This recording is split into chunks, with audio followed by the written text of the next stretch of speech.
Ballistic ಕ್ಷಿಪಣಿಗಳ ಸುರಿಮಳೆ, Netanyahu ಹತ್ಯೆ. Israel ಪ್ರಧಾನಿ ಕಚೇರಿಯ ಮೇಲೆ ಭಯಾನಕ ದಾಳಿ.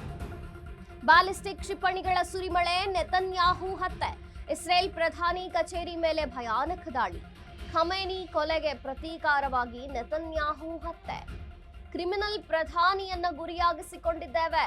ಬೆಂಜಮಿನ್ ನೆತನ್ಯಾಹು ಕಚೇರಿಯ ಮೇಲೆ attack.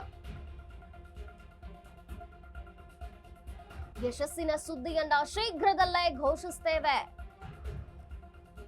1500 kg payload ಹೊತ್ತೊಯ್ಯಬಲ್ಲಂತಹ missile Khyber ಕ್ಷಿಪಣಿ, 1450 ಕಿಲೋಮೀಟರ್ ದೂರ ತಲುಪುವಂತಹ ಸಾಮರ್ಥ್ಯ, ಶಕ್ತಿಶಾಲಿ ಮಿಸೈಲ್ನ ಬಳಸಿ ದಾಳಿ.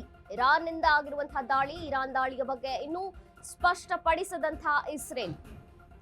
ನಿನ್ನೆಯಿಂದ ಸಂಪರ್ಕಕ್ಕೆ ಸಿಗದಂತಹ ಬೆಂಜಮಿನ್ ನೆತನ್ಯಾಹು. ಗುಡ್ ನ್ಯೂಸ್ ಕೊಡ್ತೇವೆ ಎಂದಿರುವ ಇರಾನ್ ಪಡೆಗಳು. ಬ್ಯಾಲಿಸ್ಟಿಕ್ ಕ್ಷಿಪಣಿಗಳ ಸುರಿಮಳೆ ಆಗಿದೆ. ನೆತನ್ಯಾಹು ಹತ್ಯೆ ಆಯ್ತಾ? ಇಸ್ರೇಲ್ ಪ್ರಧಾನಿ ಕಚೇರಿ ಮೇಲೆ ಭಯಾನಕವಾದಂತಹ ದಾಳಿಯಾಗಿದೆ.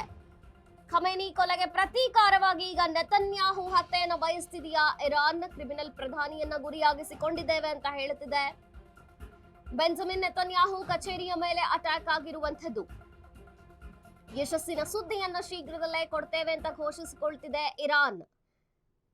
ಇಸ್ರೇಲ್ ಪ್ರಧಾನಿ ಕಚೇರಿಯ ಮೇಲೆ ಬಹುದೊಡ್ಡ ಭೀಕರ ಭಯಾನಕ ದಾಳಿಯಾಗಿರುವಂಥದ್ದು ದೃಶ್ಯಗಳಲ್ಲಿ ನಾವು ಗಮನಿಸುತ್ತಿದ್ದೇವೆ. ಖಮೇನಿ ಕೊಲೆಗೆ ಪ್ರತೀಕಾರವಾಗಿ ಈಗ ನೆತನ್ಯಾಹು ಹತ್ಯೆಯನ್ನ ಕೇಳುತ್ತಿದೆಯಾ ಇರಾನ್? ಕ್ರಿಮಿನಲ್ ಪ್ರಧಾನಿಯನ್ನ ಗುರಿಯಾಗಿಸಿಕೊಂಡಿದ್ದೇವೆ ಅಂತ ಹೇಳುತ್ತಿದೆ. ಬೆಂಜಮಿನ್ ನೆತನ್ಯಾಹು ಕಚೇರಿಯ ಮೇಲೆ ಆಗಿದೆ ಬಹುದೊಡ್ಡ ಅಟ್ಯಾಕ್. ಯಶಸ್ಸಿನ ಸುದ್ದಿಯನ್ನ ಶೀಘ್ರದಲ್ಲೇ ಘೋಷಿಸುತ್ತೇವೆ ಅಂತ ಇರಾನ್ ಹೇಳಿಕೊಳ್ತಿದೆ. 1500 kg ಪೆಲೋಡ್ ಹೊತ್ತೊಯ್ಯಬಲ್ಲಂಥ ಮಿಸೈಲ್ ಇದು. ಖೈಬರ್ ಕ್ಷಿಪಣಿ 1450 ಕಿಲೋಮೀಟರ್ ದೂರ ತಲುಪುವಂತಹ ಸಾಮರ್ಥ್ಯ ಇರುವಂತದ್ದು. ಶಕ್ತಿಶಾಲಿ ಮಿಸೈಲ್ನ ಬಳಸಿ ಈಗ ಇರಾನ್ ದಾಳಿ ಮಾಡಿದೆ ಪ್ರಧಾನಿಯ ಕಚೇರಿಯ ಮೇಲೆ. ಇರಾನ್ ದಾಳಿಯ ಬಗ್ಗೆ ಇನ್ನೂ ಇಸ್ರೇಲ್ ಸ್ಪಷ್ಟಪಡಿಸಿಲ್ಲ. ನಿನ್ನೆಯಿಂದ ಸಂಪರ್ಕಕ್ಕೆ ಸಿಗದಂತಹ ಬೆಂಜಮಿನ್ ನೆತನ್ಯಾಹು. ಗುಡ್ ನ್ಯೂಸ್ ಕೊಡ್ತೇವೆ ಎಂದಿರುವಂತಹ ಇರಾನ್ ಪಡೆಗಳು. ಬ್ಯಾಲಿಸ್ಟಿಕ್ ಕ್ಷಿಪಣಿಯ ದಾಳಿ ಸುರಿಮಳೆ ಆಗ್ತಿದೆ. ಇಸ್ರೇಲ್ ಪ್ರಧಾನಿ ಕಚೇರಿಯ ಮೇಲೆ ದಾಳಿಯಾಗಿರುವಂಥದ್ದು. ಬೆಂಜಮಿನ್ ನೆತನ್ಯಾಹು ಸಂಪರ್ಕಕ್ಕೆ ಸಿಗ್ತಾನೆ ಇಲ್ಲ. ಹಾಗಾದ್ರೆ ಪ್ರಧಾನಿಯ ಕಚೇರಿ ಮೇಲೆ ಆಯ್ತಲ್ಲ ದಾಳಿ, ನೆತನ್ಯಾಹು ಹತ್ಯೆ ಆಯ್ತಾ?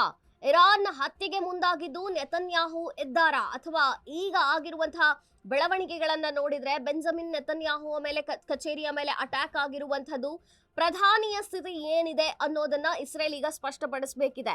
ಶಕ್ತಿಶಾಲಿ ಖೈಬರ್ ಬ್ಯಾಲಿಸ್ಟಿಕ್ ಕ್ಷಿಪಣಿಯ ಮೂಲಕ ಇಸ್ರೇಲ್ ಪ್ರಧಾನಿ ಕಚೇರಿ ಮೇಲೆ ದಾಳಿ ಮಾಡಿರುವಂಥದ್ದು. ಇರಾನ್ ನಾವು ಶೀಘ್ರದಲ್ಲೇ ಯಶಸ್ಸನ್ನ ಘೋಷಿಸಿಕೊಳ್ತೇವೆ ಅಂತ ಹೇಳಿಕೆಗಳನ್ನ ಕೊಡ್ತಿದೆ.